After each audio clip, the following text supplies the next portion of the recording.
Chapter 17. Locating the Hypothesis. You start to see the pattern, hear the rhythm of the world. Thursday, if you wanted to be specific, 7:24 a.m. on Thursday morning. Harry was sitting on his bed, a textbook lying limp in his motionless hands. Harry had just had an idea for a truly brilliant experimental test. It would mean waiting an extra hour for breakfast, but that was why he had cereal bars. No, this idea absolutely positively had to be tested right away, immediately. Now. Harry set the textbook aside, leapt out of bed, raced around his bed, yanked out the cavern level of his trunk, ran down the stairs and started moving boxes of books around. He really needed to unpack and get bookcases at some point, but he was in the middle of his textbook reading contest with Hermione and falling behind, so he hadn't had time. Harry found the book he wanted and raced back upstairs. The other boys were getting ready to go down to breakfast in the Great Hall and start the day. "Excuse me, can you do something for me?" said Harry. He was flipping through the book's index as he spoke, found the page with the first 10,000 primes, flipped to that page, and thrust the book at Anthony Goldstein. "Pick 2 3-digit numbers from this list. Don't tell me what they are, just multiply them together and tell me the product.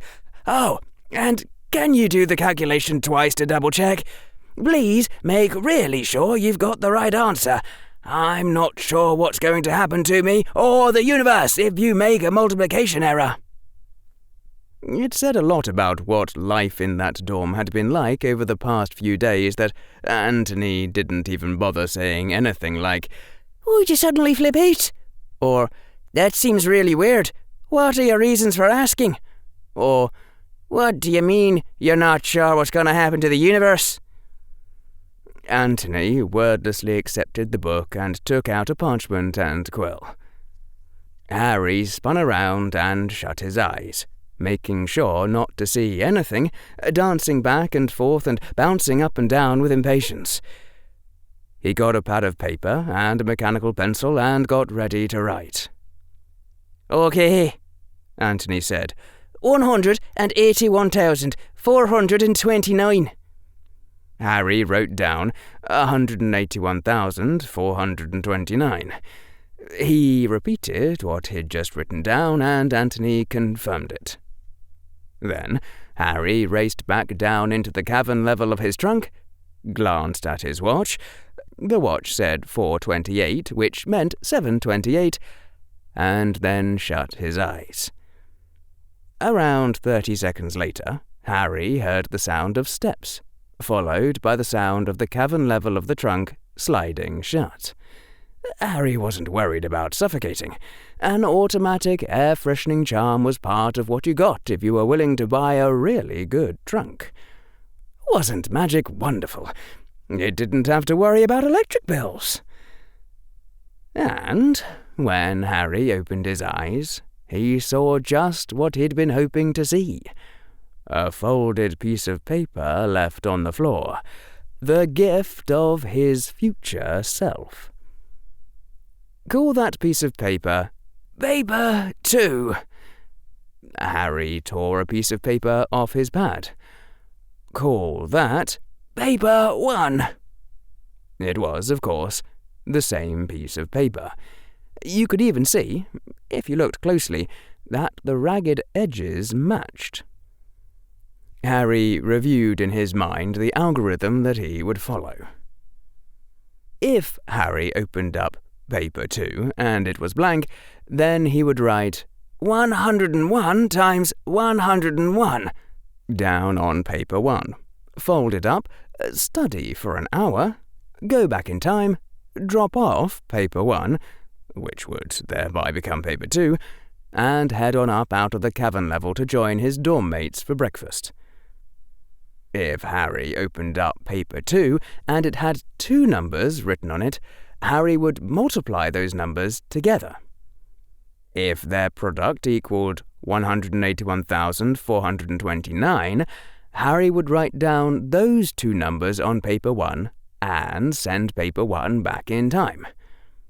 Otherwise, Harry would add 2 to the number on the right and write down the new pair of numbers on paper 1. Unless that made the number on the right greater than 997, in which case Harry would add 2 to the number on the left and write down 101 on the right. And if paper 2 said 997 times 997, Harry would leave paper 1 blank. Which meant that the only possible stable time loop was the one in which paper 2 contained the 2 prime factors of 181,429. If this worked, Harry could use it to recover any sort of answer that was easy to check but hard to find. He wouldn't have just shown that P equals NP once you had a time turner. This trick was more general than that. Harry could use it to find the combinations on combination locks, or passwords of every sort. Maybe even find the entrance to Slytherin's Chamber of Secrets, if Harry could figure out some way of systematically describing all the locations in Hogwarts. It would be an awesome cheat, even by Harry's standards of cheating. Harry took paper 2 in his trembling hand and unfolded it. Paper 2 said, in slightly shaky handwriting, "Do not mess with time." Harry wrote down, "Do not mess with time," on paper 1 in slightly shaky handwriting, folded it neatly, and resolved not to do any more truly brilliant experiments on time until he was at least 15 years old. To the best of Harry's knowledge, that had been the scariest experimental result in the entire history of science. It had been somewhat difficult for Harry to focus on reading his textbooks for the next hour.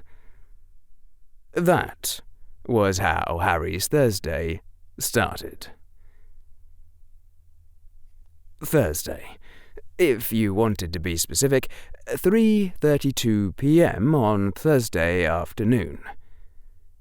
Harry and all the other boys in the first year were outside on a grassy field with Madam Hooch, standing next to the Hogwarts supply of broomsticks. The girls would be learning to fly separately. Apparently, for some reason, girls didn't want to learn how to fly on broomsticks in the presence of boys. Harry had been a little wobbly all day long.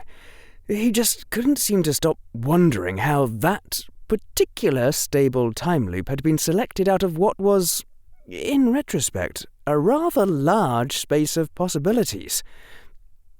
Also, seriously, broomsticks? He was going to fly on, basically, a line segment. Wasn't that pretty much the single most unstable shape you could possibly find, short of attempting to hold on to a point marble? Who'd selected that design for a flying device, out of all the possibilities? Harry had been hoping that it was just a figure of speech, but no, they were standing in front of what looked for all the world like ordinary wooden kitchen broomsticks.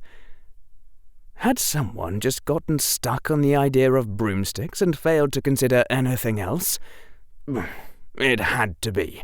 There was no way that the optimal designs for cleaning kitchens and flying would happen to coincide if you worked them out from scratch.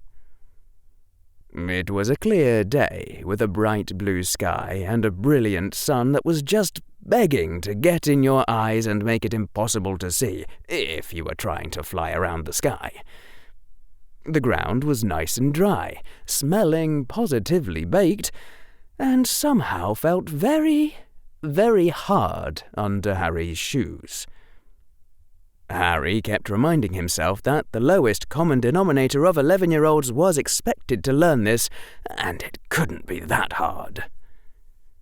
Stick out your right hand over the broom, or left hand if you're left-handed, called Madam Hooch. And say up. Up! Everyone shouted. The broomstick leapt eagerly into Harry's hand, which put him at the head of the class for once. Apparently saying up was a lot more difficult than it looked, and most of the broomsticks were rolling around on the ground or trying to inch away from their would-be riders. Of course, Harry would have bet money that Hermione had done at least as well when it came to her own turn to try earlier in the day. There couldn't possibly be anything he could master on the first try which would baffle Hermione. And if there was, and it turned out to be broomstick riding instead of anything intellectual, Harry would just die. It took a while for everyone to get a broomstick in front of them. Madam Hooch showed them how to mount and then walked around the field, correcting grips and stances. Apparently, even among the few children who'd been allowed to fly at home, they hadn't been taught to do it correctly. Madam Hooch surveyed the field of boys and nodded. Now, when I blow my whistle, you'll kick off the ground hard. Harry swallowed hard, trying to quell the queasy feeling in his stomach. Keep your broom steady, rise a few feet, and then come straight back down by leaning forward slightly. On my whistle, 3, 2... One of the brooms shot skyward, accompanied by a young boy's screams of horror, not delight. The boy was spinning at an awful rate as he ascended. They only got glimpses of his white face. As though in slow motion, Harry was leaping back off his own broom and scrambling for his wand, though he didn't really know what he planned to do with it. He'd had exactly 2 sessions of charms, and the last one had been the hover charm, but Harry had only been able to cast the spell successfully 1 time out of the 3, and he certainly couldn't levitate whole people. If there is any hidden power in me, let it reveal itself now. Come back, boy, shouted Madam Hooch, which had to be the most unhelpful instruction imaginable for dealing with an out-of-control broomstick, from a flying instructor, and a fully automatic section of Harry's brain added Madam Hooch to his tally of fools. And the boy was thrown off the broomstick. He seemed to move very slowly through the air at first. Wingardium Leviosa! Screamed Harry. The spell failed. He could feel it fail. There was a thud and a distant cracking sound, and the boy lay face down on the grass in a heap. Harry sheathed his wand and raced forward at full speed. He arrived at the boy's side at the same time as Madam Hooch, and Harry reached into his pouch and tried to recall... Oh, goodness, what was their name? Never mind, he'd just try... Healer's Pack! And it popped up into his hand and... Broken wrist, Madam Hooch said. Calm down, boy, he just has a broken wrist. There was a sort of mental lurch as Harry's mind snapped out of panic mode. The Emergency Healing Pack Plus lay open in front of him, and there was a syringe of liquid fire in Harry's hand, which would have kept the boy's brain oxygenated if he had managed to snap his neck. Ah! Harry said in a rather wavering sort of voice. His heart was pounding so loudly that he almost couldn't hear himself panting for breath. Broken bone. Right. Setting string? That's for emergencies only, snapped Madam Hooch. Put it away. He's fine. She leaned over the boy, offering him a hand. Come on, boy. It's all right. Up you get. You're not seriously going to make him ride the broomstick again? Harry said in horror. Madam Hooch sent Harry a glare. Of course not, She pulled the boy to his feet using his good arm. Harry saw with a shock that it was Neville Longbottom. Again! What was with him? And she turned to all the watching children. None of you is to move while I take this boy to the hospital wing. You leave those brooms where they are, or you'll be out of Hogwarts before you can say Quidditch. Come on, dear. And Madam Hooch walked off with Neville, who was clutching his wrist and trying to control his sniffles. When they were out of earshot, one of the Slytherins started giggling. That set off the others. Harry turned and looked at them. It seemed like a good time to memorize some faces. And Harry saw that Draco was strolling towards him, accompanied by Mr. Crabbe and Mr. Goyle. Mr. Crabbe wasn't smiling. Mr. Goyle decidedly was. Draco himself was wearing a very controlled face that twitched occasionally, from which Harry inferred that Draco thought it was hilarious, but saw no political advantage to being gained by laughing about it now instead of in the Slytherin dungeons afterwards. "Well, Potter," Draco said in a low voice that didn't carry, still with that very controlled face that was twitching occasionally.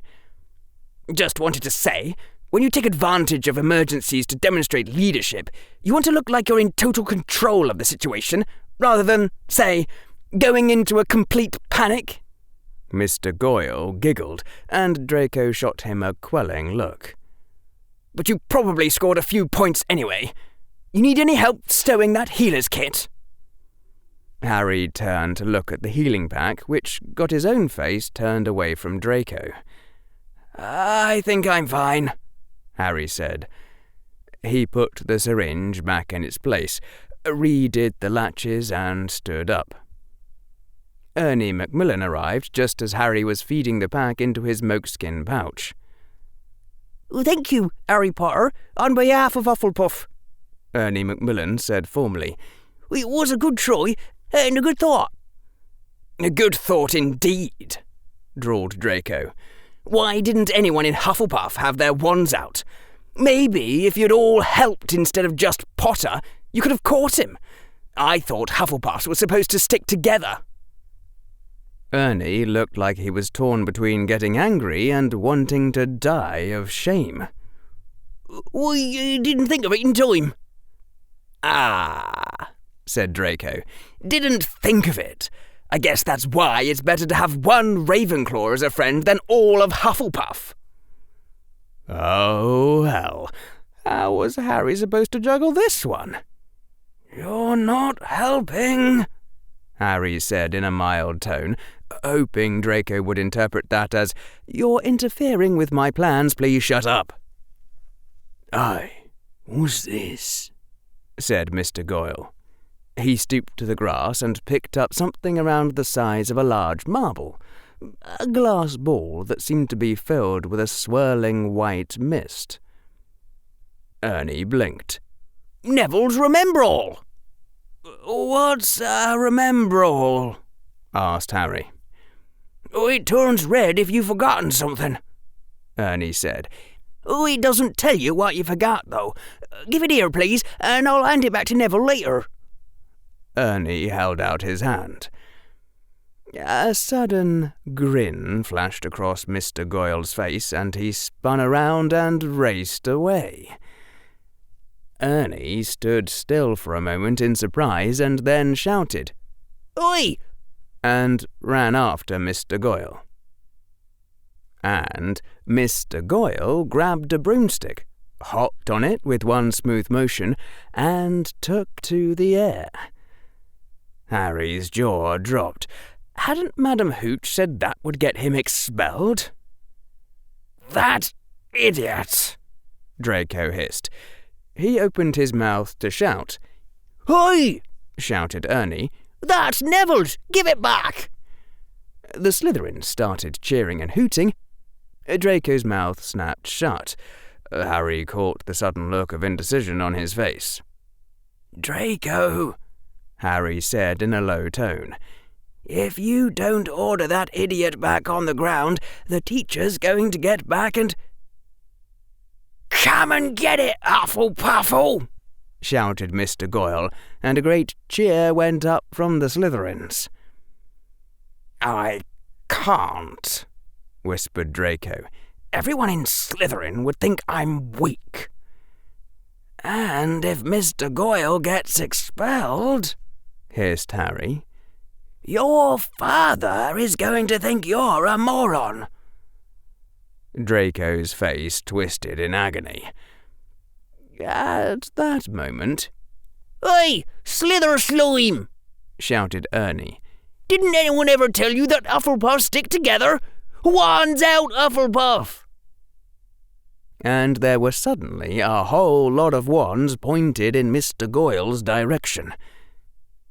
3 seconds later, "Wands out, Slytherin!" said around 5 different Slytherins. And there were a whole lot of wands pointed in Hufflepuff's direction.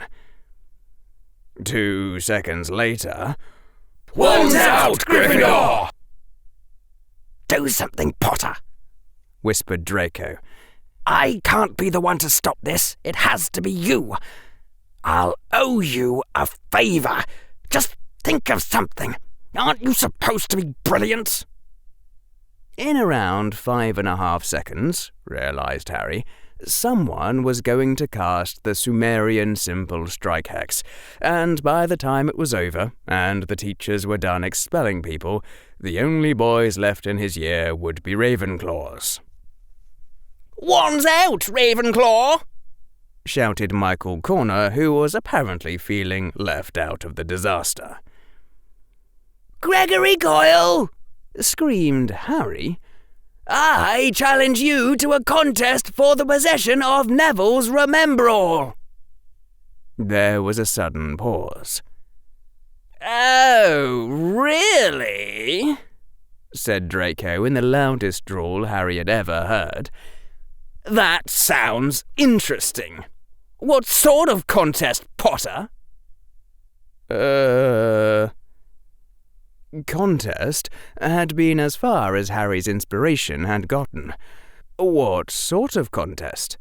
He couldn't say chess, because Draco wouldn't be able to accept without it looking strange. He couldn't say arm wrestling, because Mr. Goyle would crush him. "How about this?" Harry said loudly. "Gregory Goyle and I stand apart from each other, and no one else is allowed to come near either of us. We don't use our wands, and neither does anyone else. I don't move from where I'm standing, and neither does he. And if I can get my hands on Neville's Remembrall, then Gregory Goyle relinquishes all claim to that Remembrall he's holding and gives it to me." There was another pause as people's looks of relief transmuted to confusion. "Ha, Potter!" said Draco loudly. "I'd like to see you do that. Mr. Goyle accepts." "It's on," said Harry. "Potter, what?" whispered Draco, which he somehow did without moving his lips. Harry didn't know how to answer without moving his. People were putting their wands away, and Mr. Goyle swooped gracefully to the ground, looking rather confused. Some Hufflepuffs started over towards Mr. Goyle, but Harry shot them a desperately pleading look, and they backed off. Harry walked toward Mr. Goyle and stopped when he was a few paces away, far enough apart that they couldn't reach each other. Slowly, deliberately, Harry sheathed his wand. Everyone else backed away. Harry swallowed. He knew in broad outline what he wanted to do, but it had to be done in such a way that no one understood what he'd done. "All right," Harry said loudly. "And now—" He took a deep breath and raised one hand, fingers ready to snap. There were gasps from anyone who'd heard about the pies, which was practically everyone. I call upon the insanity of Hogwarts. Happy, happy, boom, boom, swamp, swamp, swamp. And Harry snapped his fingers.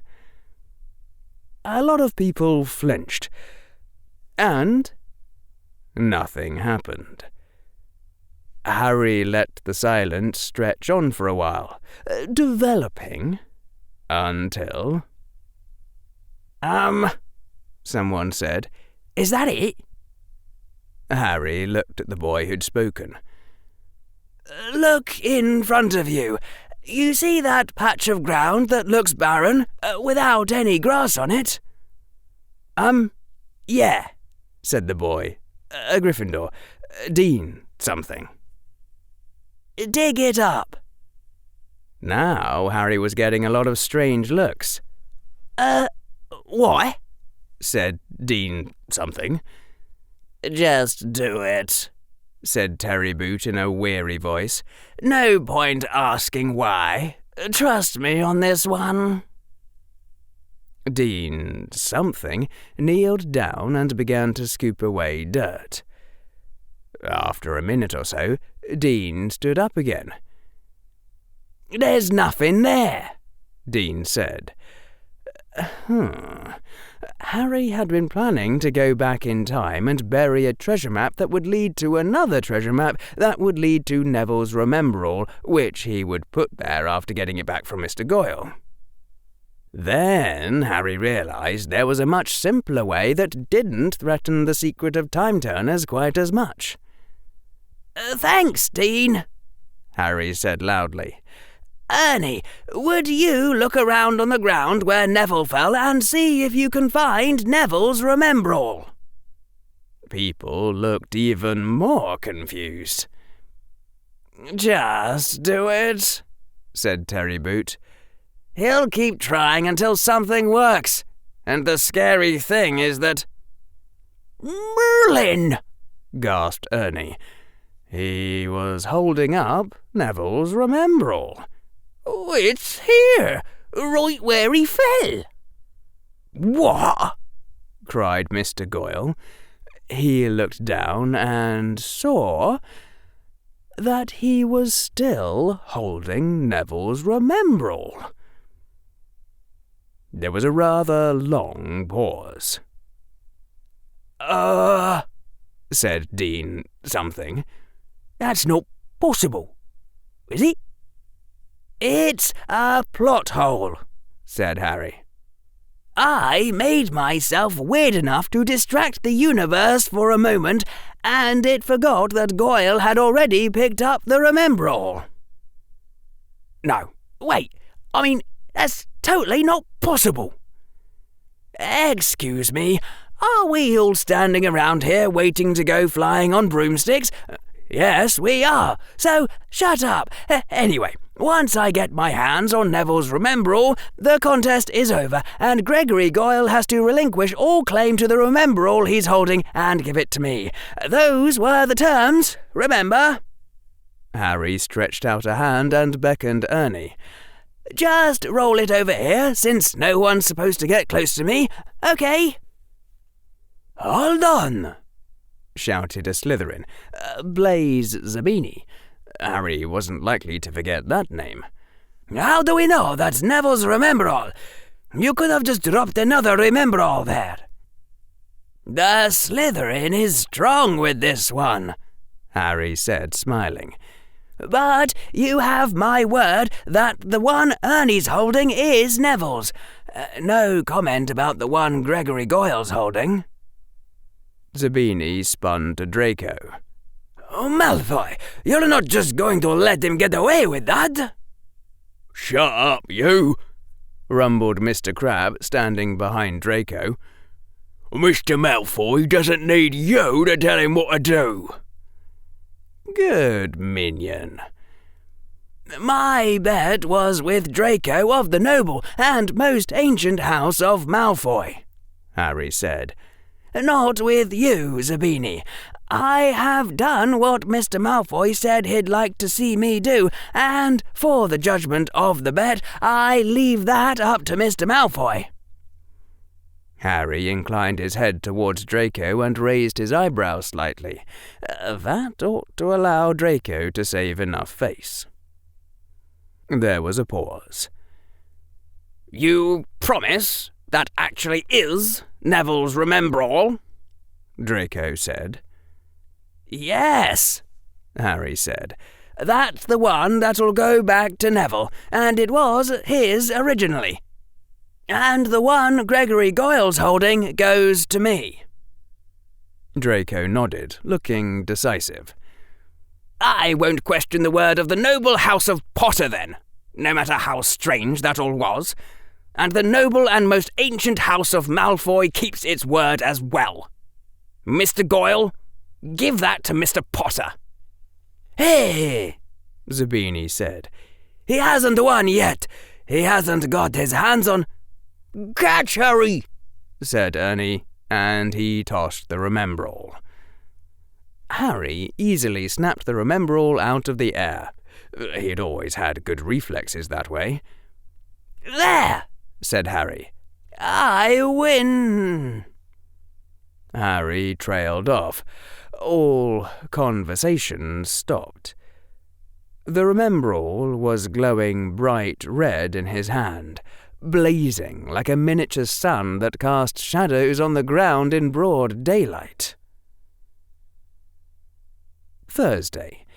If you wanted to be specific, 5:09 p.m. on Thursday afternoon in Professor McGonagall's office, after flying classes, with an extra hour for Harry slipped in between.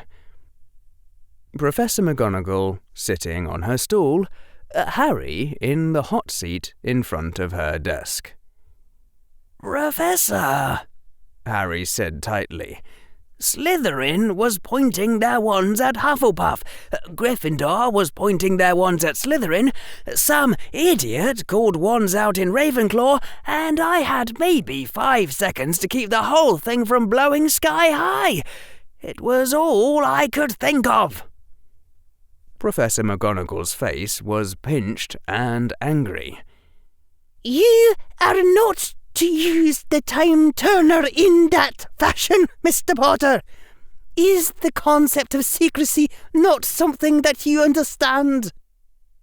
"They don't know how I did it. They just think I can do really weird things by snapping my fingers. I've done other weird stuff that can't be done with time turners even, and I'll do more stuff like that, and this case won't even stand out. I had to do it, Professor." "You did not have to do it," snapped Professor McGonagall. "All you needed to do was get this anonymous Slytherin back on the ground and the wands put away. You could have challenged him to a game of exploding snap, but no, you had to use the time turner in a flagrant and unnecessary manner." "It was all I could think of. I don't even know what exploding snap is.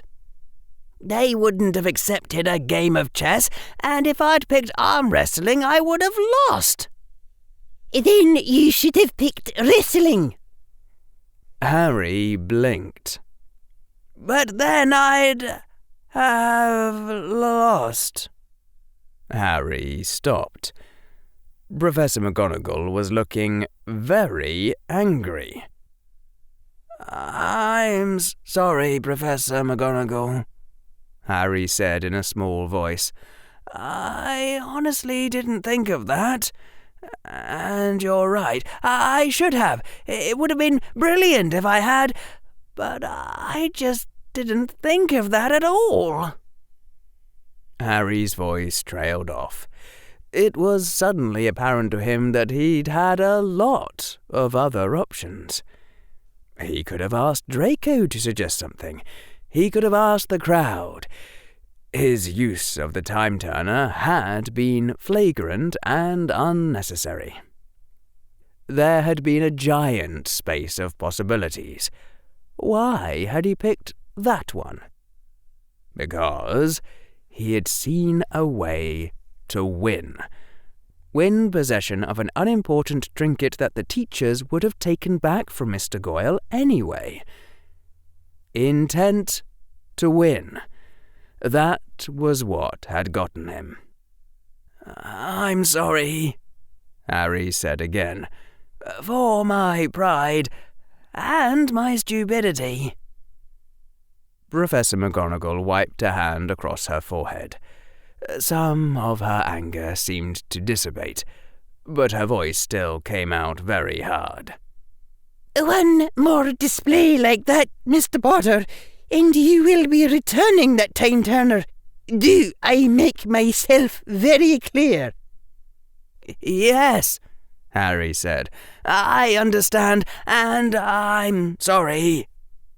"Then, Mr. Potter, you will be allowed to retain the time-turner for now. And considering the size of the debacle you did, in fact, avert, I will not deduct any points from Ravenclaw." "Plus, you couldn't explain why you deducted the points." But Harry wasn't dumb enough to say that out loud. "More importantly, why did the Remember-All go off like that?" Harry said. "Does it mean I've been obliviated?" "That puzzles me as well," Professor McGonagall said slowly. "If it were that simple, I would think that the courts would use remember-alls, and they don't.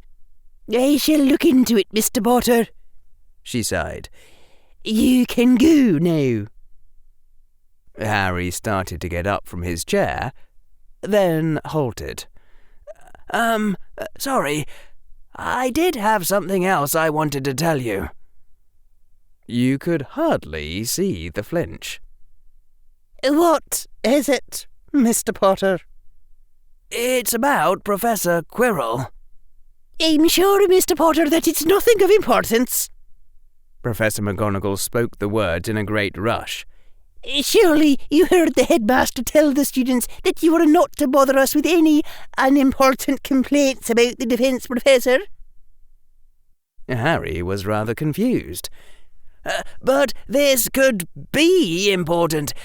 Yesterday, I got this sudden sense of doom when—" "Mr. Potter, I have a sense of doom as well, and my sense of doom is suggesting that you must not finish that sentence." Harry's mouth gaped open. Professor McGonagall had succeeded. Harry was speechless. "Mr. Potter," said Professor McGonagall, "if you have discovered anything that seems interesting about Professor Quirrell, please feel free not to share it with me or anyone else. Now, I think you've taken up enough of my valuable time." "This isn't like you," Harry burst out. "I'm sorry, but that just seems unbelievably irresponsible. From what I've heard, there's some kind of jinx on the defence position. And if you already know something's going to go wrong, I'd think you'd all be on your toes." "Go wrong, Mr. Potter? I certainly hope not." Professor McGonagall's face was expressionless. "After Professor Blake was caught in a closet with no fewer than 3 fifth-year Slytherins last February, and a year before that, Professor Summers failed so completely as an educator that her students thought a boggart was a kind of furniture, it would be catastrophic if some problem with the extraordinary competent Professor Quirrell came to my attention now, and I dare say most of our students would fail their defence OWLs and NEWTs." "I see," Harry said slowly, taking it all in. "So, in other words, whatever's wrong with Professor Quirrell, you desperately don't want to know about it until the end of the school year. And since it's currently September, he could assassinate the Prime Minister on live television and get away with it so far as you're concerned. Professor McGonagall gazed at him unblinkingly. I'm certain that I could never be heard endorsing such a statement, Mr. Potter. At Hogwarts, we strive to be proactive with respect to anything that threatens the educational attainment of our students. Such as first-year Ravenclaws who can't keep their mouths shut. I believe I understand you completely, Professor McGonagall. Oh, I doubt that, Mr. Potter. I doubt that very much. Professor McGonagall leaned forward, her face tightening again. Since you and I have already discussed matters far more sensitive than these, I shall speak frankly. You, and you alone, have reported this mysterious sense of doom. You, and you alone, are a chaos magnet the likes of which I have never seen. After our little shopping trip to Diagon Alley, and then the Sorting Hat, and then today's little episode, I can well foresee that I am fated to sit in the headmaster's office and hear some hilarious tale about Professor Quirrell in which you, and you alone, play a starring role, after which there will be no choice but to fire him. I am already resigned to it, Mr. Potter, and if this said event takes place any earlier than the Ides of May, I will string you up by the gates of Hogwarts with your own intestines and pour fire beetles into your nose. Now, do you understand me completely? Harry nodded, his eyes very wide. Then, after a second, What do I get if I can make it happen on the last day of the school year? Get out of my office! Thursday. There must have been something about Thursdays in Hogwarts. It was 5:32 p.m. on Thursday afternoon, and Harry was standing next to Professor Flitwick, in front of the great stone gargoyle that guarded the entrance to the headmaster's office. No sooner had he made it back from Professor McGonagall's office to the Ravenclaw study rooms than one of the students told him to report to Professor Flitwick's office. And there Harry had learned that Dumbledore wanted to speak to him. Harry, feeling rather apprehensive, had asked Professor Flitwick if the headmaster had said what this was about. Professor Flitwick had shrugged in a helpless sort of way. Apparently, Dumbledore had said that Harry was far too young to invoke the words of power and madness. Abby, Abby, boom, boom. Swamp, swamp, swamp?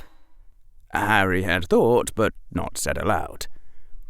Please don't worry too much, Mr. Potter, squeaked Professor Flitwick from somewhere around Harry's shoulder level. Harry was grateful for Professor Flitwick's gigantic puffy beard. It was hard getting used to a professor who was not only shorter than him, but spoke in a higher-pitched voice. Headmaster Dumbledore may seem a little odd, or a lot odd, or even extremely odd, but he has never had a student in the slightest, and I don't believe he ever will. Professor Flitwick gave Harry an encouraging smile. Just keep that in mind at all times, and you'll be sure not to panic. This was not helping. Good luck, squeaked Professor Flitwick, and leaned over to the gargoyle and said something that Harry somehow failed to hear at all. Of course, the password wouldn't be much good if you could hear someone saying it. And the stone gargoyle walked aside with a very natural and ordinary movement that Harry found rather shocking, since the gargoyle still looked like solid, immovable stone the whole time. Behind the gargoyle was a set of slowly revolving spiral stairs.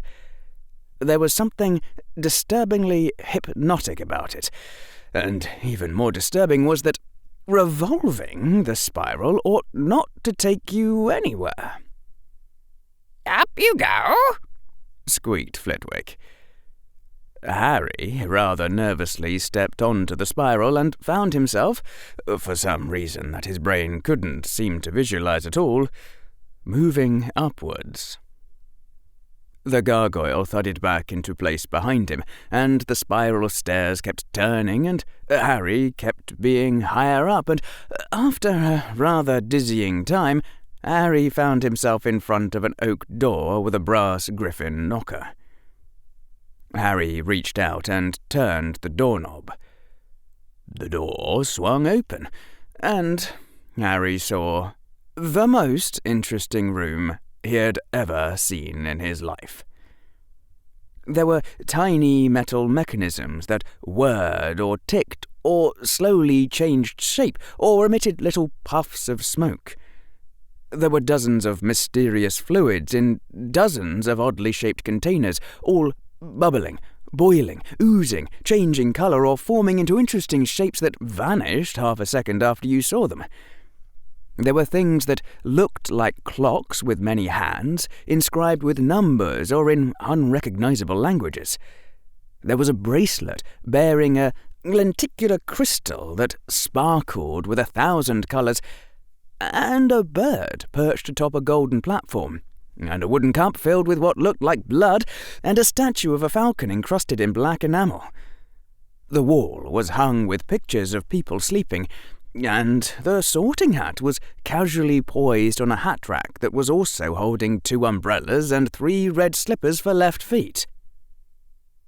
In the midst of all the chaos was a clean, black oaken desk. Before the desk was an oaken stool, and behind the desk was a well-cushioned throne containing Albus Percival Wulfric Brian Dumbledore, who was adorned with a long silver beard, a hat like a squashed giant mushroom, and what looked to Muggle eyes like 3 layers of bright pink pyjamas. Dumbledore was smiling, and his bright eyes twinkled with a mad intensity. With some trepidation, Harry seated himself in front of the desk. The door swung shut behind him with a loud thunk. "Hello, Harry," said Dumbledore. "Hello, Headmaster," Harry replied. So, they were on a first-name basis? Would Dumbledore now say to call him? "Please, Harry," said Dumbledore. "Headmaster sounds so formal. Just call me Heh for short." "I'll be sure to, Heh," said Harry. There was a slight pause. "Do you know," said Dumbledore, "you're the first person who's ever taken me up on that." "Ah," Harry said. He tried to control his voice despite the sudden sinking feeling in his stomach. "I'm sorry, Headmaster, you told me to do it, so I did." "Heh, please," said Dumbledore cheerfully. "And there's no call to be so worried. I won't launch you out a window just because you made one mistake. I'll give you plenty of warnings first if you're doing something wrong. Besides, what matters isn't how people talk to you. It's what they think of you." "He's never hurt a student. Just keep remembering that and you'll be sure not to panic." Dumbledore drew forth a small metal case and flipped it open, showing some small yellow lumps. "Sherbet lemon?" said the headmaster. No, thank you, said Harry. Does slipping a student LSD count as hurting them, or does that fall into the category of harmless fun? You, said something about my being too young to invoke the words of power and madness. "That you most certainly are," Dumbledore said. "Thankfully, the words of power and madness were lost 7 centuries ago, and no one has the slightest idea what they are anymore. It was just a little remark." "Ah," Harry said. He was aware that his mouth was hanging open. "Why did you call me here, then?" "Why?" Dumbledore repeated. "Ah, Harry, if I went around all day asking why I do things, I'd never have time to get a single thing done. I'm quite a busy person, you know." Harry nodded, smiling. "Yes, it was a very impressive list. Headmaster of Hogwarts, Chief Warlock of the Wizengamot, and Supreme Mugwump of the International Confederation of Wizards. Sorry to ask, but I was wondering, is it possible to get more than 6 hours if you use more than one time turner? Because it's pretty impressive if you're doing all that on just 30 hours a day." There was another slight pause, during which Harry went on smiling. He was a little apprehensive, actually a lot apprehensive, but once it had become clear that Dumbledore was deliberately messing with him, something within him absolutely refused to sit and take it like a defenseless lump.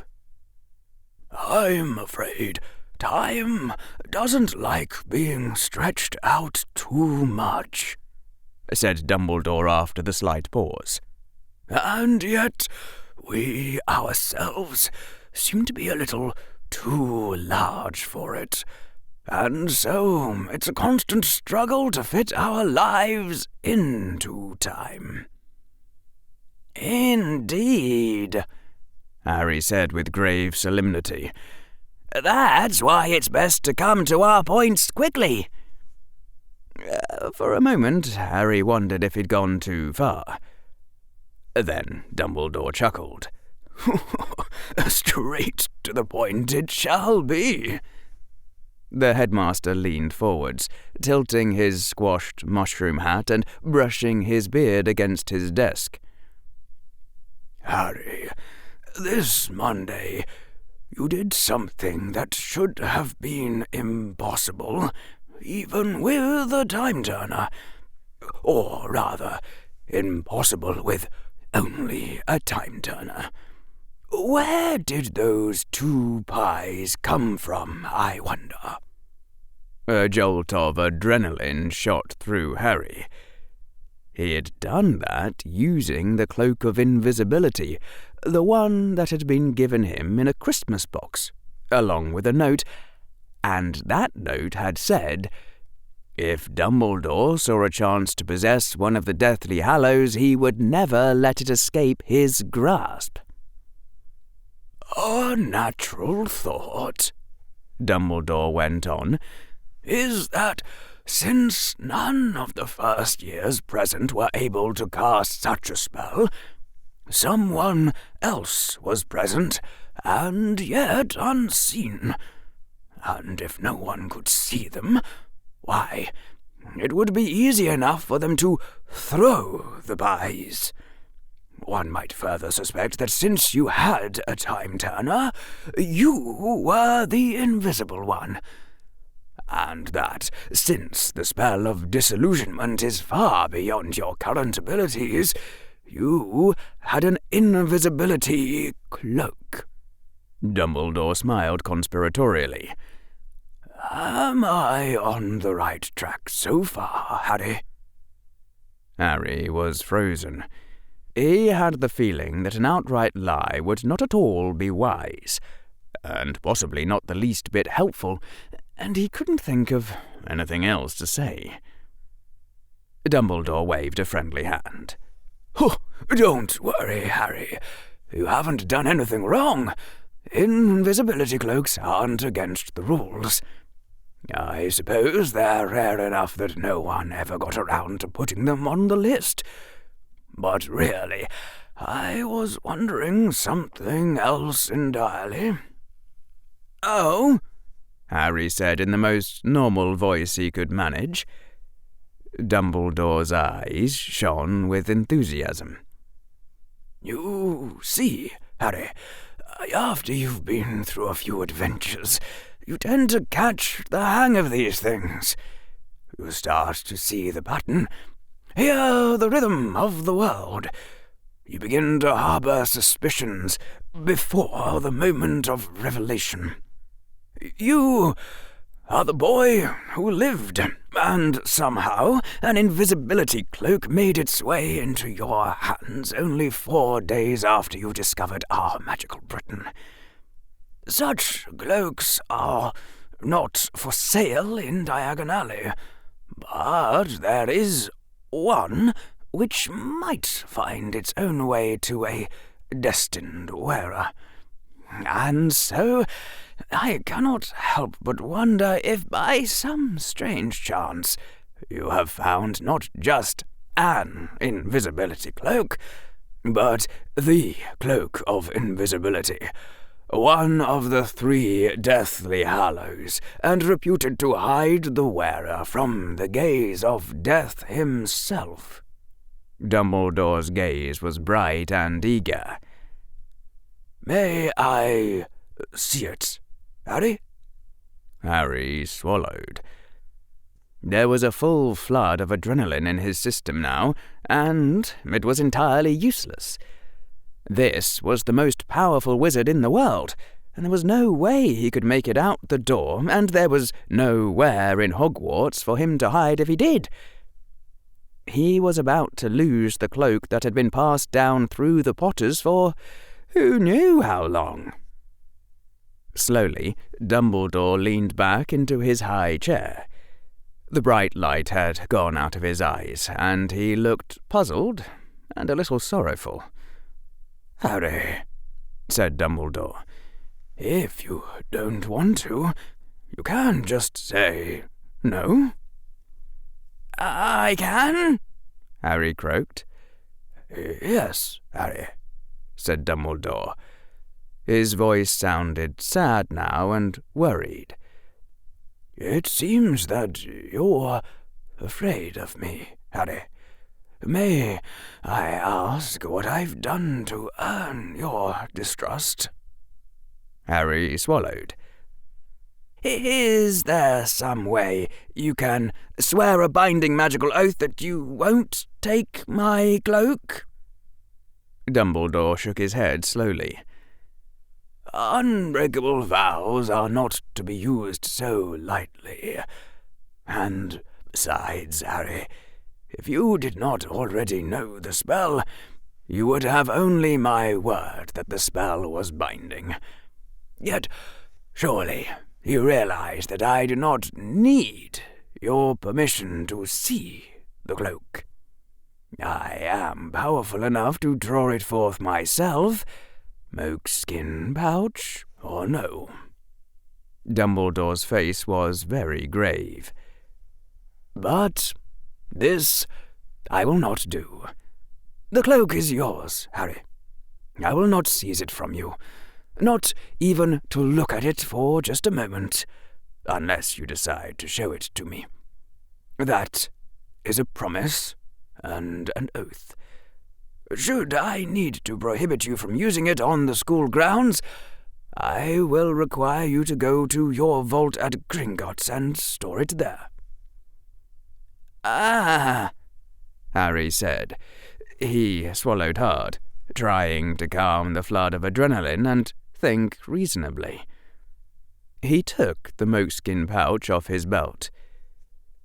If you really don't need my permission, then you have it. Harry held out the pouch to Dumbledore and bit down hard on his lip, sending that signal to himself in case he was obliviated afterwards. The old wizard reached into the pouch, and without saying any word of retrieval, drew forth the cloak of invisibility. Ah, breathed Dumbledore. I was right. He poured the shimmering, black velvet mesh through his hand. centuries old, and still as perfect as the day it was made. We have lost much of our art over the years, and now I cannot make such a thing myself. No one can. I can feel the power of it like an echo in my mind, like a song forever being sung, without anyone to hear it." The wizard looked up from the cloak. "Do not sell it," he said. "Do not give it to anyone as a possession. Think twice before you show it to anyone, and ponder 3 times again before you reveal it as a deathly hallow. Treat it with respect, for this is indeed a thing of power." For a moment, Dumbledore's face grew wistful. And then he handed the cloak back to Harry. Harry put it back in his pouch. Dumbledore's face was grave once more. "May I ask again, Harry, how you came to distrust me so?" Suddenly, Harry felt rather ashamed. There was a note with the cloak," Harry said in a small voice. "It said that you would try to take the cloak from me if you knew. I don't know who left the note, though. I really don't." "I see," Dumbledore said slowly. "Well, Harry, I won't impugn the motives of whoever left you that note. Who knows but that they themselves may have had the best of good intentions? They did give you the cloak, after all." Harry nodded, impressed by Dumbledore's charity, and abashed at the sharp contrast with his own attitude. The old wizard went on. "But you and I are both game pieces of the same colour, I think. The boy who finally defeated Voldemort, and the old man who held him off long enough for you to save the day. I will not hold your caution against you, Harry. We must all do our best to be wise. I will only ask that you think twice, and ponder 3 times again the next time someone tells you to distrust me." "I'm sorry," Harry said. He felt wretched at this point. He had just told off Gandalf, essentially, and Dumbledore's kindness was only making him feel worse. "I shouldn't have distrusted you." "Alas, Harry, in this world," the old wizard shook his head, "I cannot even say you were unwise. You did not know me, and, in truth, there are some at Hogwarts who you would do well not to trust. Perhaps even some you call friends." Harry swallowed. That sounded rather ominous. "Like who?" Dumbledore stood up from his chair and began examining one of his instruments, a dial with 8 hands of varying length. After a few moments, the old wizard spoke again. "He probably seems to you quite charming," said Dumbledore. "Polite, to you at least, well-spoken, maybe even admiring, always ready with a helping hand, a favour, a word of advice." "Oh, Draco Malfoy," Harry said, feeling rather relieved that it wasn't Hermione or something. "Oh, no. You've got it all wrong. He's not turning me. I'm turning him." Dumbledore froze where he was, peering at the dial. "You're what?" "I'm going to turn Draco Malfoy from the dark side," Harry said. "You know, make him a good guy." Dumbledore straightened and turned to Harry. He was wearing one of the most astonished expressions Harry had ever seen on anyone, let alone someone with a long silver beard. "Are you certain," said the old wizard after a moment, "that he is ready to be redeemed? I fear that whatever goodness you think you see within him is only wishful thinking, or worse, a lure, a bait." Not likely," Harry said. "I mean, if he's trying to disguise himself as a good guy, he's incredibly bad at it. This isn't a question of Draco coming up to me and being all charming and me deciding that he must have a hidden core of goodness deep down. I selected him for redemption specifically because he's the heir to House Malfoy, and if you had to pick one person to redeem, it would obviously be him." Dumbledore's left eye twitched. "You intend to sow seeds of love and kindness in Draco Malfoy's heart, because you expect Malfoy's heir to prove valuable to you?" "Not just me," Harry said indignantly. "To all of magical Britain, if this works out. And he'll have a happier and mentally healthier life himself. Look, I don't have enough time to turn everyone away from the dark side, and I've got to ask where the light can gain the most advantage the fastest." Dumbledore started laughing. Laughing a lot harder than Harry would expect, almost howling. It seemed positively undignified. An ancient and powerful wizard ought to chuckle in deep, booming tones, not laugh so hard he was gasping for breath. Harry had once literally fallen out of his chair while watching the Marx Brothers movie Duck Soup, and that was how hard Dumbledore was laughing now. "It's not that funny," Harry said after a while. He was starting to worry about Dumbledore's sanity again. Dumbledore got himself under control again with a visible effort. "Harry, one symptom of the disease called wisdom is that you begin laughing at things that no one else thinks is funny, because when you're wise, Harry, you start getting the jokes." The old wizard wiped tears away from his eyes. Ah me,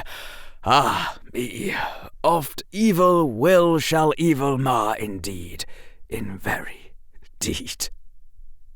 Harry's brain took a moment to place the familiar words. "Hey, that's a Tolkien quote. Gandalf says that." "Theoden, actually," said Dumbledore. "You're Muggle-born?" Harry said in shock. "I'm afraid not," said Dumbledore, smiling again. "I was born 70 years before that book was published, dear child. But it seems that my Muggle-born students tend to think alike in certain ways. I have accumulated no fewer than 20 copies of The Lord of the Rings, and 3 sets of Tolkien's entire collected works, and I treasure every one of them." Dumbledore drew his wand and held it up and struck a pose.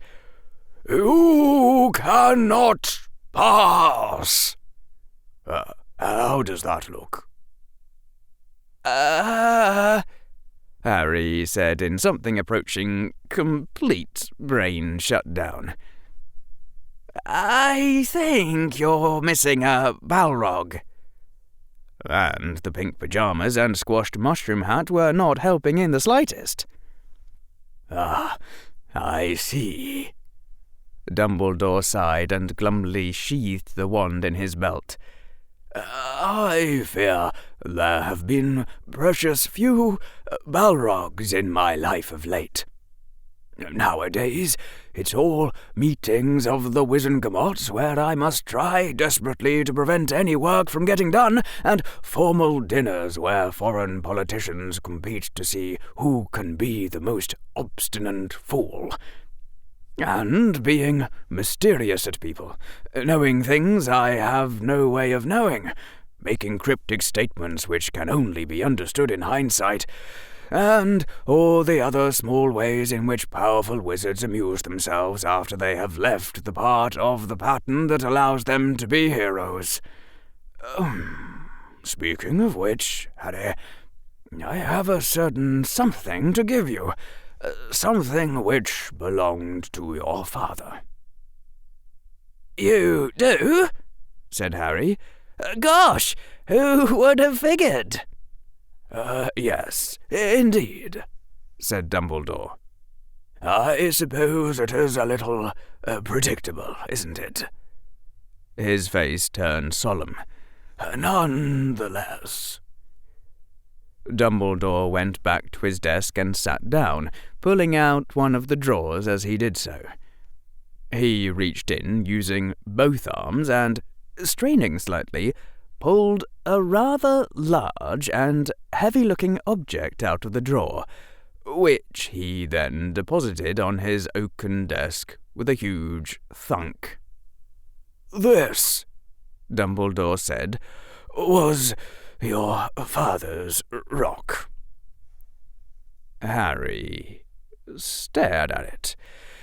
It was light grey, discoloured, irregularly shaped, sharp edge, and very much a plain old ordinary large rock.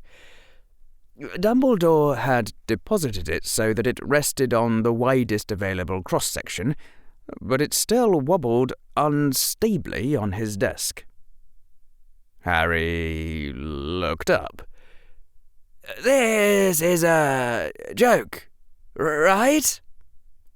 "It is not," said Dumbledore, shaking his head and looking very serious.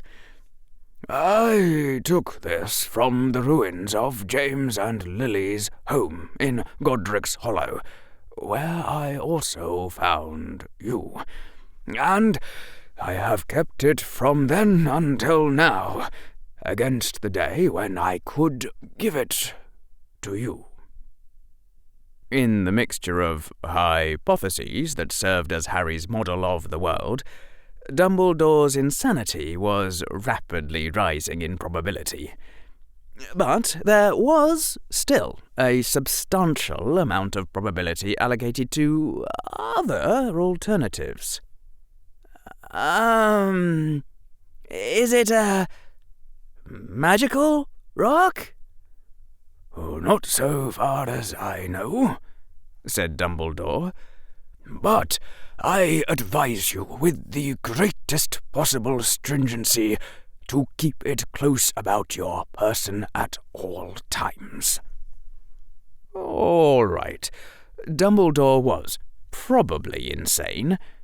But if he wasn't, well, it would be just too embarrassing to get in trouble from ignoring the advice of the inscrutable old wizard. That had to be like number 4 on the list of the top 100 obvious failure modes.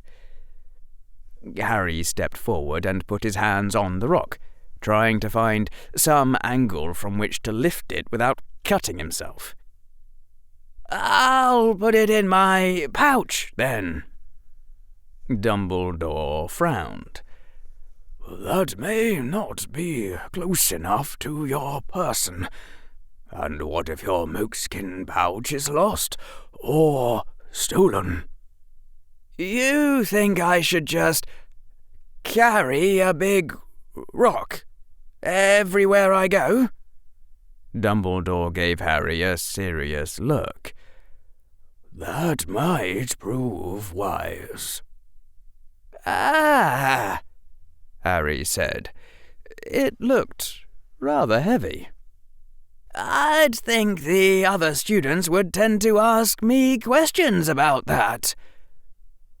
"Tell them I ordered you to do it," said Dumbledore.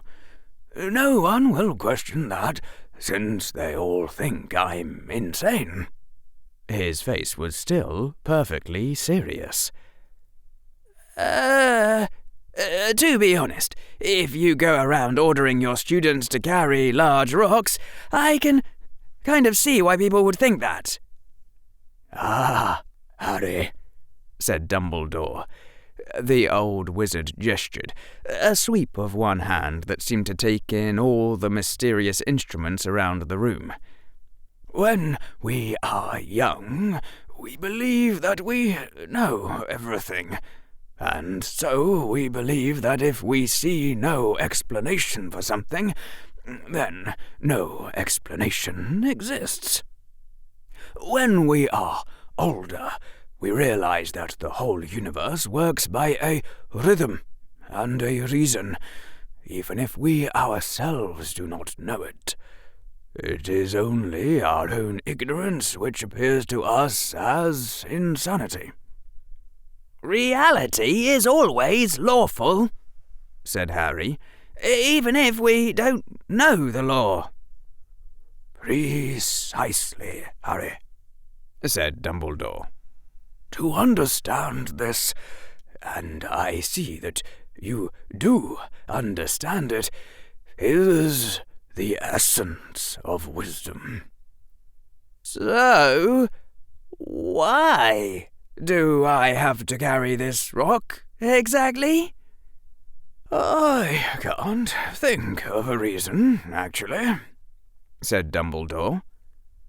"You can't?" Dumbledore nodded. "But just because I can't think of a reason doesn't mean there is no reason." The instruments ticked on. "Okay," said Harry. "I'm not even sure if I should be saying this, but that is simply not the correct way to deal with our admitted ignorance of how the universe works." "It isn't," said the old wizard, looking surprised and disappointed. Harry had the feeling this conversation was not going to work out in his favour, but he carried on regardless. "No, I don't even know if that fallacy has an official name, but if I had to make one up myself, it would be privileging the hypothesis, or something like that. How can I put this formally? Suppose you had 1,000,000 boxes, and only one of the boxes contained a diamond, and you had a box full of diamond detectors. Each diamond detector always went off in the presence of a diamond, and went off half the time on boxes that didn't have a diamond.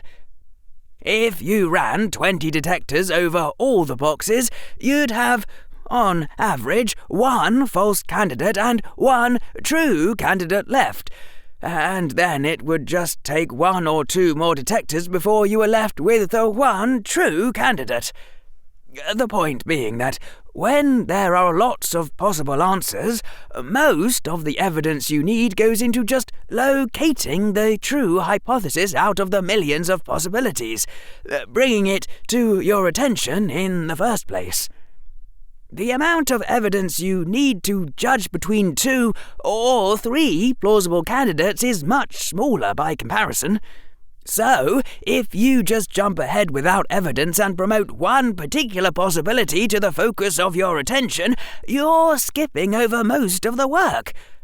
Like, you live in a city where there are 1,000,000 people, and there's a murder, and a detective says, Well, we've got no evidence at all, so have we considered the possibility that Mortimer Snodgrass did it? Did he? Said Dumbledore. No, said Harry. But later it turns out that the murderer had black hair and Mortimer has black hair, so everyone's like, looks like Mortimer did it after all. So it's unfair to Mortimer for the police to promote him to their attention without having good reasons already in hand to suspect him. When there are lots of possibilities, most of the work goes into just locating the true answer, starting to pay attention to it. You don't need proof or the sort of official evidence that scientists or courts demand, but you need some sort of hint. And that hint has to discriminate that particular possibility from the millions of others. Otherwise, you can't just pluck the right answer out of thin air. You can't even pluck a possibility worth thinking about out of thin air. And there's got to be a million other things I could do besides carrying around my father's rock. Just because I'm ignorant about the universe doesn't mean that I'm unsure about how I should reason in the presence of my uncertainty. The laws for thinking with probabilities are no less iron than the laws that govern old-fashioned logic. And what you just did is not allowed. Harry paused. Unless, of course, you have some hint you're not mentioning? Said Dumbledore. He tapped his cheek, looking thoughtful. An interesting argument, certainly, but doesn't it break down at the point where you make an analogy between a million potential murderers, only one of whom committed the murder, and taking one out of many possible courses of action, when many possible courses of action may all be wise? I do not say that carrying your father's rock is the one best possible course of action, only that it is wiser to do than not. Dumbledore once again reached into the same desk drawer he had accessed earlier, this time seeming to root around inside. At least his arm seemed to be moving. I will remark, Dumbledore said, while Harry was still trying to sort out how to reply to this completely unexpected rejoinder, that it is a common misconception of Ravenclaws that all the smart children are sorted there, leaving none for other houses. This is not so. Being sorted into Ravenclaw indicates that you are driven by your desire to know things, which is not at all the same quality as being intelligent. The wizard was smiling as he bent over the drawer. Nonetheless, you do seem rather intelligent, less like an ordinary young hero, and more like a young, mysterious, ancient wizard. I think I may have been taking the wrong approach with you, Harry, and that you may be able to understand things that few others could grasp. So, I shall be daring and offer you a certain other heirloom. You don't mean, gasped Harry, my father owned another rock? Excuse me, said Dumbledore. I am still older and more mysterious than you, and if there are any revelations to be made, then I will do the revealing. Thank you. Oh, where is that thing? Dumbledore reached down further into the desk drawer, and still further. His head and shoulders and whole torso disappeared inside until only his hips and legs were sticking out, as though the desk drawer was eating him. Harry couldn't help but wonder just how much stuff was in there and what the complete inventory would look like. Finally, Dumbledore rose back up out of the drawer, holding the object of his search, which he set down on the desk alongside the rock. It was a used, ragged-edged, worn-spined textbook. Intermediate Potion-Making by Libaceous Borage.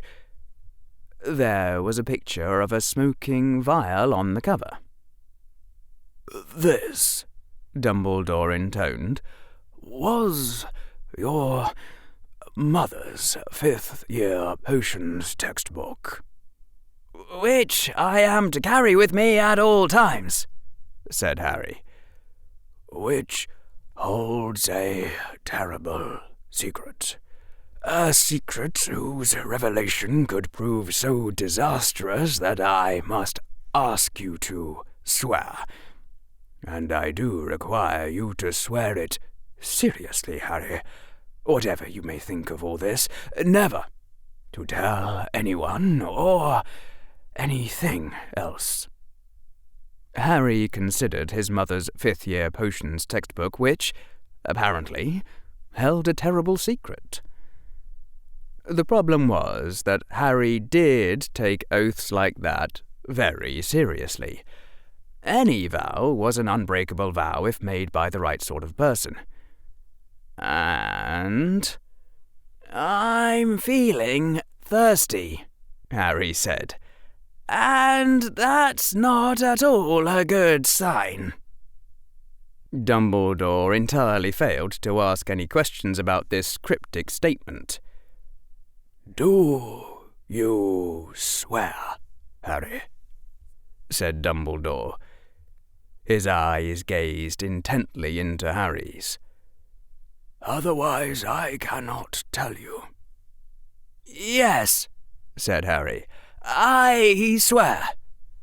That was the trouble with being a Ravenclaw. You couldn't refuse an offer like that, or your curiosity would eat you alive. And everyone else knew it. "And I swear in turn," said Dumbledore, "that what I am about to tell you is the truth." Dumbledore opened the book, seemingly at random, and Harry leaned in to see. "Do you see these notes?" Dumbledore said in a voice so low it was almost a whisper. "Written in the margins of the book." Harry squinted slightly. The yellowing pages seemed to be describing something called a potion of Eagle's Splendor, many of the ingredients being items that Harry didn't recognize at all and whose names didn't appear to derive from English. Scrawled in the margin was a handwritten annotation saying, "I wonder what would happen if you used thestral blood here instead of blueberries."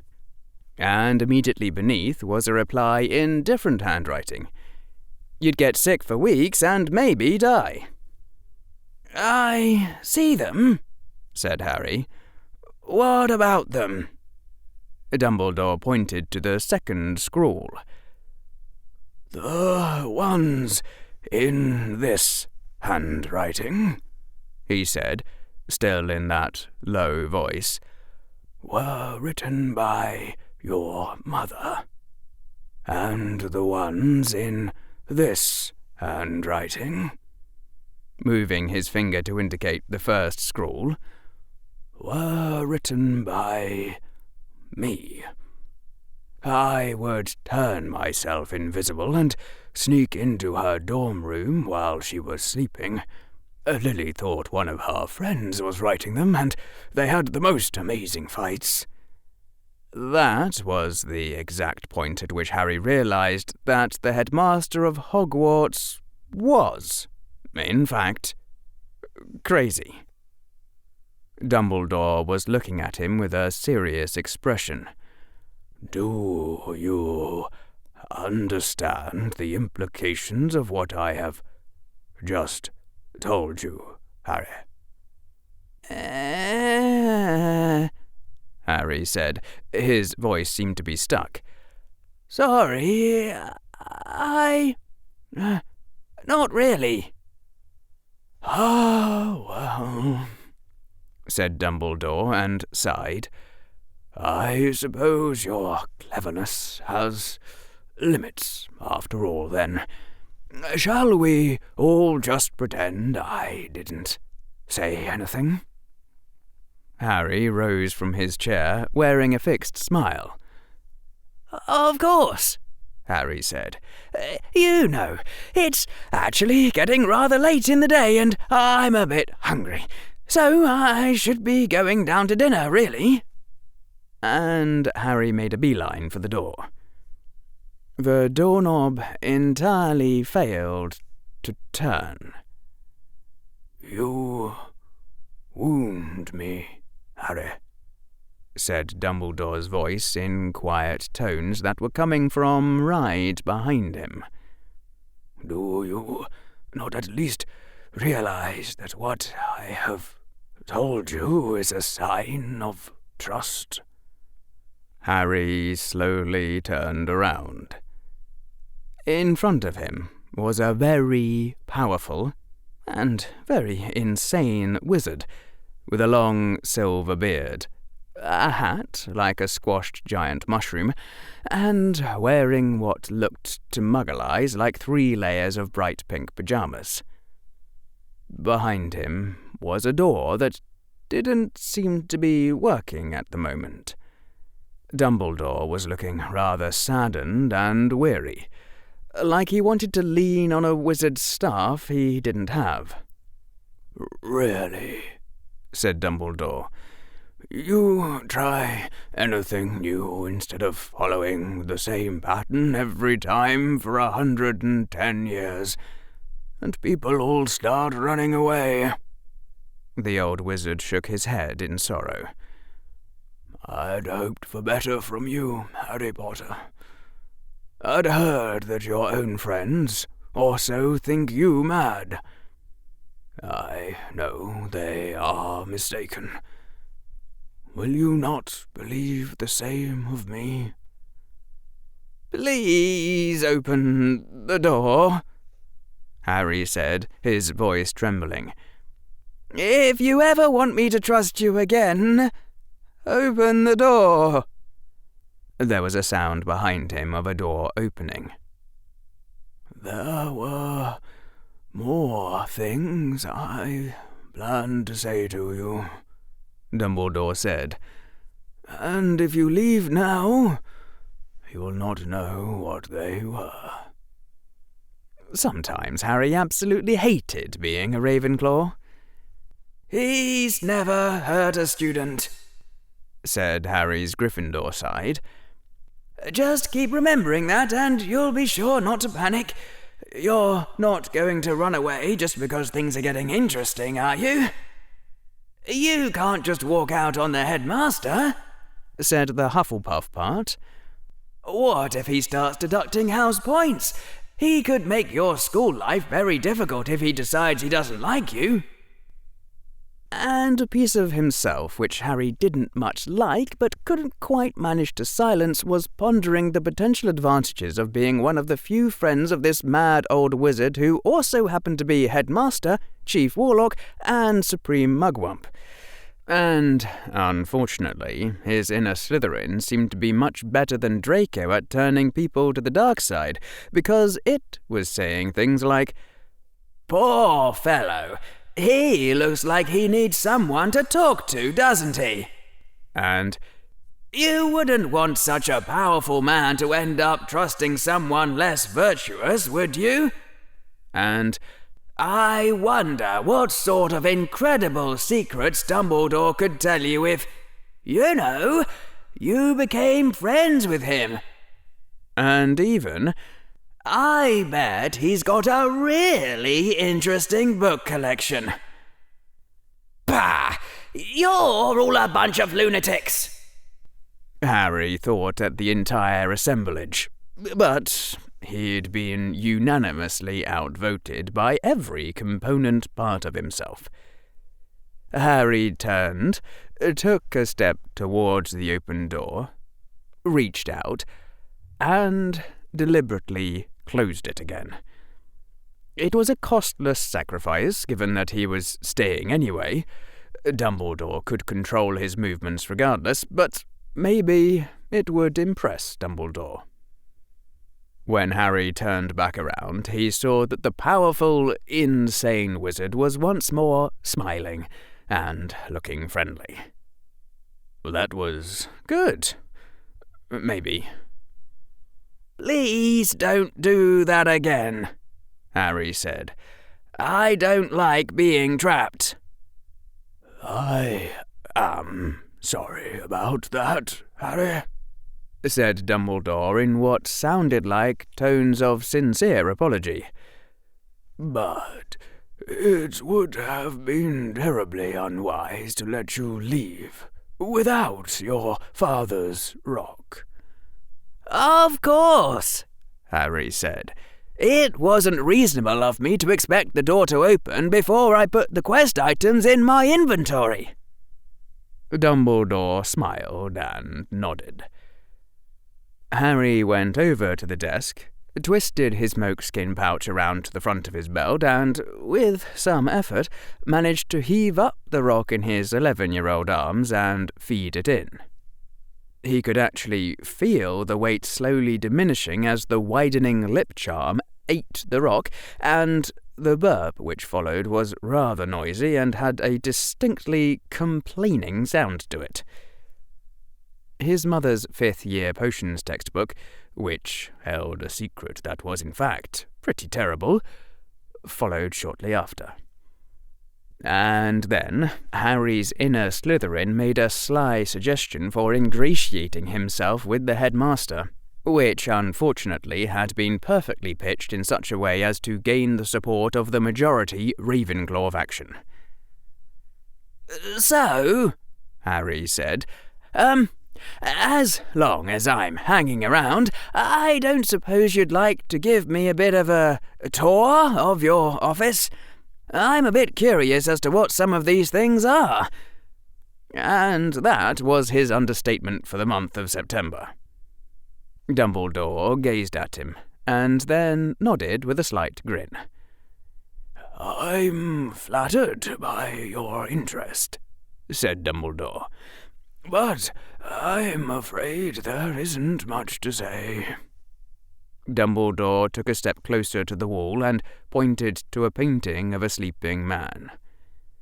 "These are the portraits of past headmasters of Hogwarts." He turned and pointed to his desk. "This is my desk." He pointed to his chair. "This is my chair." "Excuse me," Harry said. "Actually, I was wondering about those." He pointed to a small cube that was softly whispering.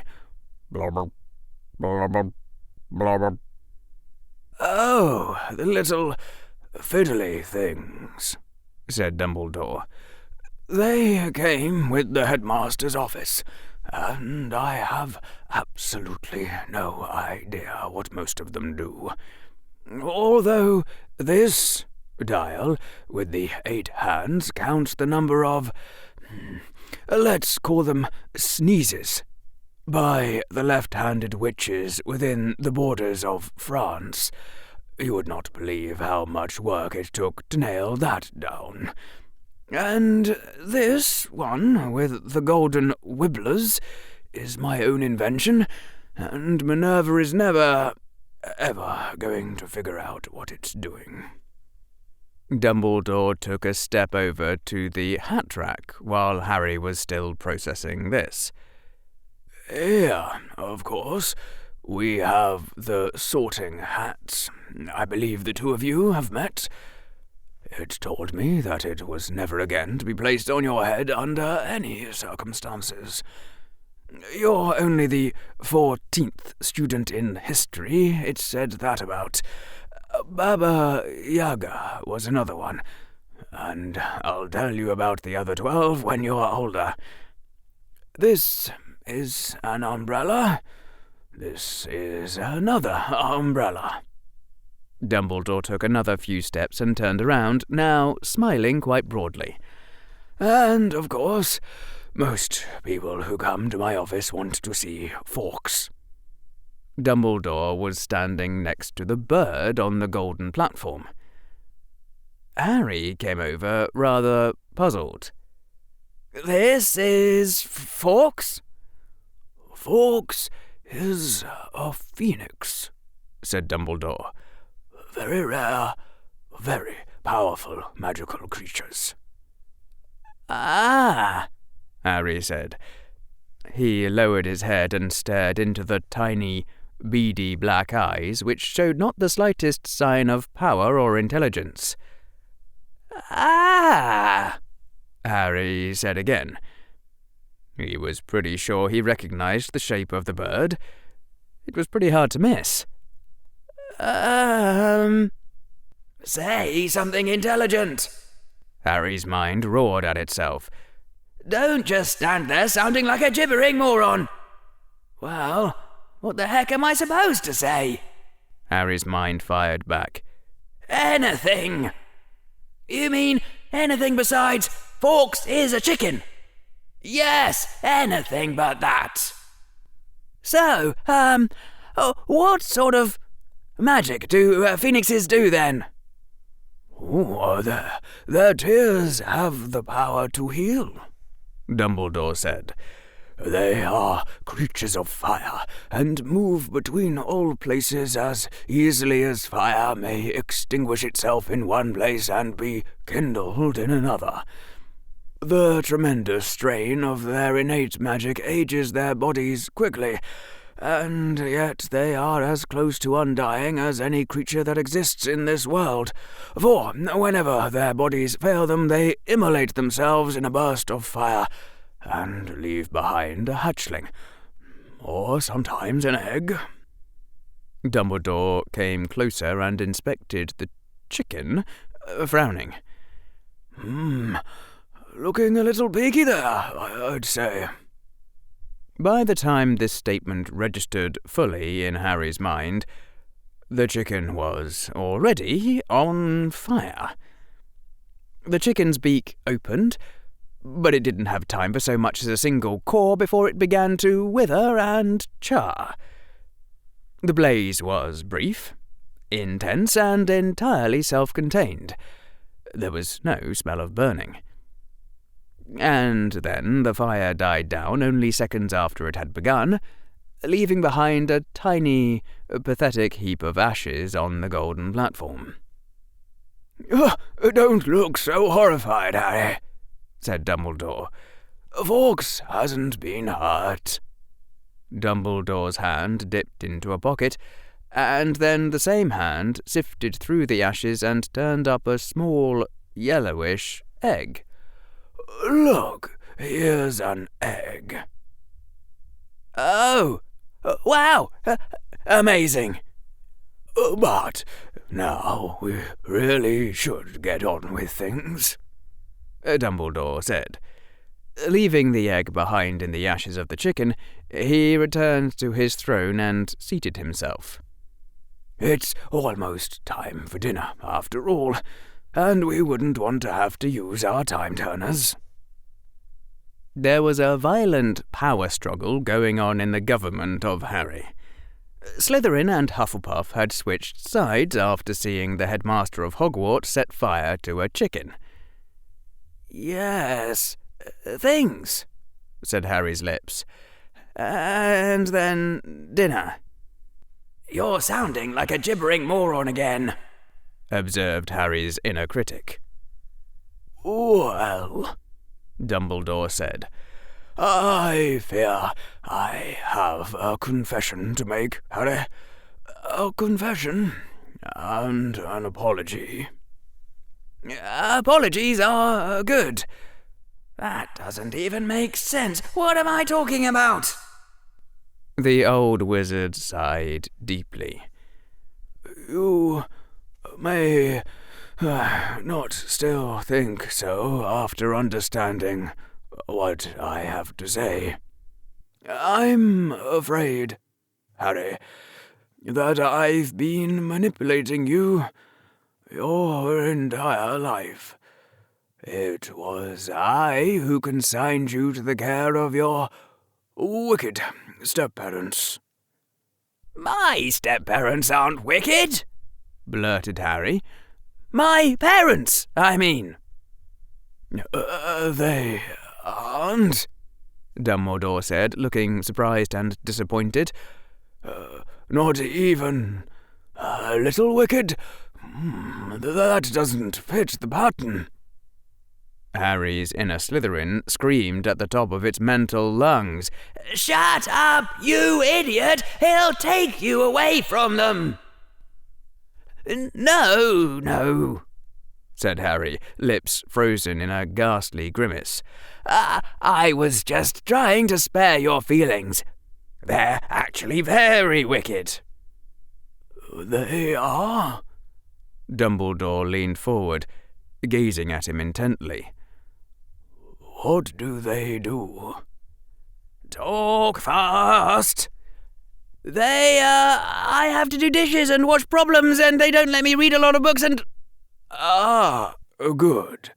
That's good to hear," said Dumbledore, leaning back again. He smiled in a sad sort of way. "I apologize for that, then. Now, where was I? Yes. I'm sorry to say, Harry, that I am responsible for virtually everything bad that has ever happened to you. I know that this will probably make you very angry." "Yes, I'm very angry," said Harry. Harry's internal critic promptly awarded him the all-time award for the worst acting in the history of ever. "And I just wanted you to know," Dumbledore said. "I wanted to tell you as early as possible, in case something happens to one of us later, that I am truly sorry for everything that has already happened, and everything that will." Moisture glistened in the old wizard's eyes. "And I am very angry," said Harry. "So angry that I want to leave right now, unless you've got anything else to say." "Just go before he sets you on fire!" shrieked Slytherin, Hufflepuff, and Gryffindor. "I understand," said Dumbledore. "One last thing, then, Harry. You are not to attempt the forbidden door on the third-floor corridor. There's no possible way you could get through all the traps, and I wouldn't want to hear that you'd been hurt trying. Why, I doubt that you could so much as open the first door, since it's locked and you don't know the spell Alohomora." Harry spun around and bolted for the exit at top speed. The doorknob turned agreeably in his hand, and then he was racing down the spiral stairs, even as they turned, his feet almost stumbling over themselves. In just a moment he was at the bottom, and the gargoyle was walking aside, and Harry fired out of the stairwell like a cannon. Harry Potter. There must have been something about Harry Potter. It was Thursday for everyone, after all, and yet this sort of thing didn't seem to happen to anyone else. It was 6:21 p.m. on Thursday afternoon when Harry Potter, firing out of the stairwell like a cannonball and accelerating at top speed, ran directly into Minerva McGonagall as she was turning a corner on her way to the headmaster's office. Thankfully, neither of them were much hurt, as had been explained to Harry a little earlier in the day, back when he was refusing to go anywhere near a broomstick again. Quidditch needed solid iron bludgers just to stand a chance of injuring the players, since wizards tended to be a lot more resistant than muggles to impacts. Harry and Professor McGonagall did both end up on the floor, and the parchment she had been carrying went all over the corridor. There was a terrible pause. Harry Potter, breathed Professor McGonagall from where she was lying on the floor right next to Harry. Her voice rose to nearly a shriek. What were you doing in the headmaster's office? Nothing, squeaked Harry. Were you talking about the defence professor? No, Dumbledore called me up there and gave me this big rock and said it was my father's and I should carry it everywhere. There was another terrible pause. I see, said Professor McGonagall, her voice a little calmer. She stood up, brushed herself off, and glared at the scattered parchments, which jumped into a neat stack and scurried back against the corridor wall as though to hide from her gaze. My sympathies, Mr. Potter, and I apologise for doubting you. Professor McGonagall, Harry said, his voice wavering. He pushed himself off the floor, stood and looked up at her trustworthy, sane face. Professor McGonagall. Yes, Mr. Potter. Do you think I should, Harry said in a small voice, carry my father's rock everywhere? Professor McGonagall sighed. That is between you and the headmaster, I'm afraid. She hesitated. I will say that ignoring the headmaster completely is almost never wise. I am sorry to hear of your dilemma, Mr. Potter, and if there's any way I can help you with whatever you decide to do... Harry said. Actually, I was thinking that once I know how, I could transfigure the rock into a ring and wear it on my finger.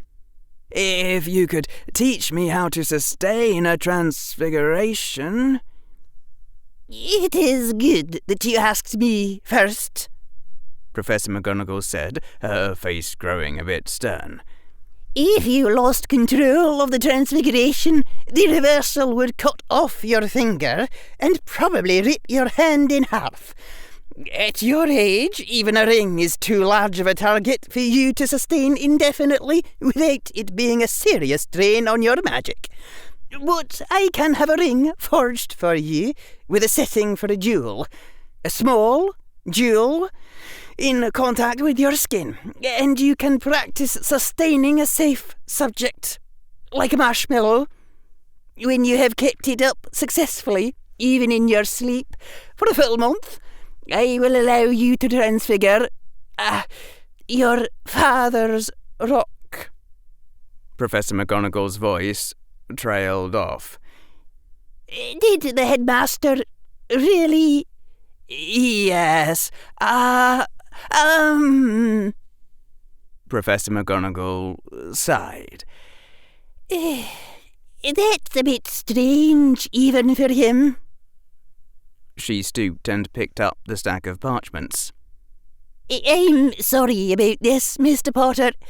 I apologise again for mistrusting you. But now it's my own turn to see the headmaster. Good luck, I guess. Thank you, Mr. Potter. Professor McGonagall walked over to the gargoyle, inaudibly spoke the password, and stepped through into the revolving spiral stairs.